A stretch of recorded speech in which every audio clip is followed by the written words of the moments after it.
Theatre, the word become flesh?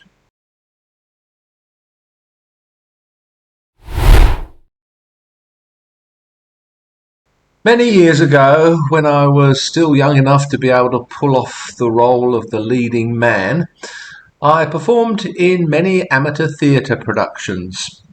It's an absolutely wonderful experience. It's exciting, it's challenging, it's nerve-wracking, but enlivening. It's perhaps surprising that someone like me, who really doesn't like the spotlight and likes to hide away, could nevertheless put themselves out there on stage before an audience in a live situation where anything can go wrong, and usually did.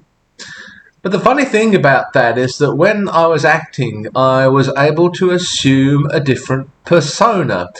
It wasn't me that the audience was now looking at, it was the character that I was portraying. At least that's what I was able to tell myself and how I got through the process. I actually did the same thing whenever I was preaching in a church, particularly on a big occasion. I would, in effect, act the role of a clergyman, act the role of a preacher, rather than being me as the preacher. I don't think that came across as artificial. I think it came across as confident. And to some extent, I even now still use this technique in social situations. I play the role of being this person in this social setting. Again, I don't see it as in any way inauthentic, because it's really the only way that I can get through those situations. If I let my guard down too much, things can go disastrously wrong, I think. Nobody wants to see too much of the real me, at least that's what I feel most of the time. I remember watching an interview with the great British actor Peter O'Toole. This was back, or the interview anyway, was back in 2011. He revealed himself to be a very thoughtful and intelligent man, not that I had any reason to doubt it. He holds the record for having received the most Academy Award nominations, 8 of them in fact, without ever having won one.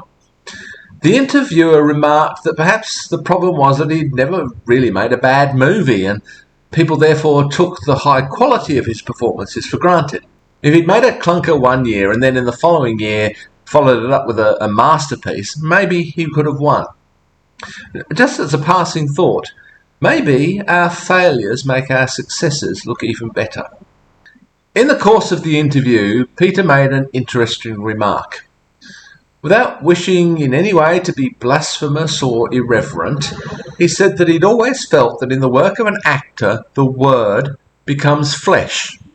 Words on a page take on life, body, substance, breath when they're performed by an actor. And this seems to me to be profoundly true. It's why a play can be produced over and over again in each generation, because a play is not just the words on the page. It's the incarnation of those words, and each avatar will be different. Even night after night with the same actors, it will be different, because what happened in that actor's life that day will add new flesh to the words. And that's also why an actor can perform the same role again and again and come back to the role again later in life. I've always had difficulty reading the text of a play. I don't think plays are very easy to read at all. It can be a very tedious experience. But I've always loved performing in them, and I love watching them. Peter O'Toole's words made it clearer to me why that's the case. It's because the words on the page are not the play, and that's probably not how you should ever study plays. The play is the word become flesh on the stage.